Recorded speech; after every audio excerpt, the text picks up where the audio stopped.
ಎಲ್ಲರಿಗೂ ನಮಸ್ಕಾರ. ಅತ್ತೆ ಮನೆ ರುಚಿಗೆ ಸ್ವಾಗತ.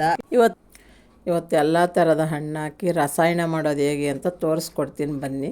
ಅಂದರೆ ರುಚಿಕರವಾಗಿರೋಂಥ ಎಲ್ದಿಗೆ ಒಳ್ಳೆಯದಾಗಂಥ ಸೌಂದರ್ಯ ಕಾಪಾಡಂಗೆ ಹಣ್ಣು ಹಾಕಿ ರಸಾಯನ ಮಾಡ್ತಿದ್ದೀರಿ.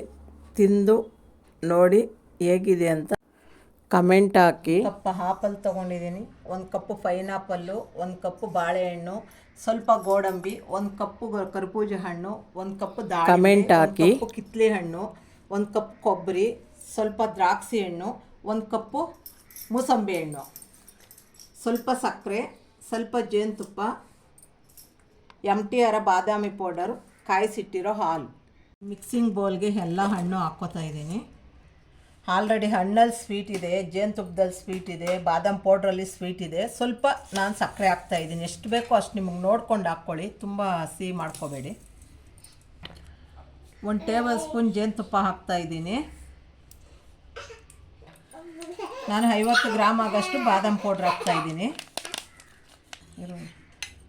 1 ಟೇಬಲ್ ಸ್ಪೂನ್ ಆಗೋಷ್ಟು ಹಾಲು ಹಾಕ್ತಾಯಿದ್ದೀನಿ. ಜಾಸ್ತಿ ಏನು ಹಾಕ್ತಾಯಿಲ್ಲ ನಾನು, ಹಣ್ಣೆ ನೀರು ಬಿಟ್ಕೊಳ್ಳುತ್ತೆ. ರುಚಿ ಚೆನ್ನಾಗಿರುತ್ತೆ ಅಂತ ಹಾಲು ಹಾಕ್ತಾ ಇರೋದಷ್ಟೇ. ಇವಾಗ ಕ್ಲೀನಾಗಿ ಎಲ್ಲ ಮಿಕ್ಸ್ ಮಾಡ್ಕೊಳ್ಳೋಣ.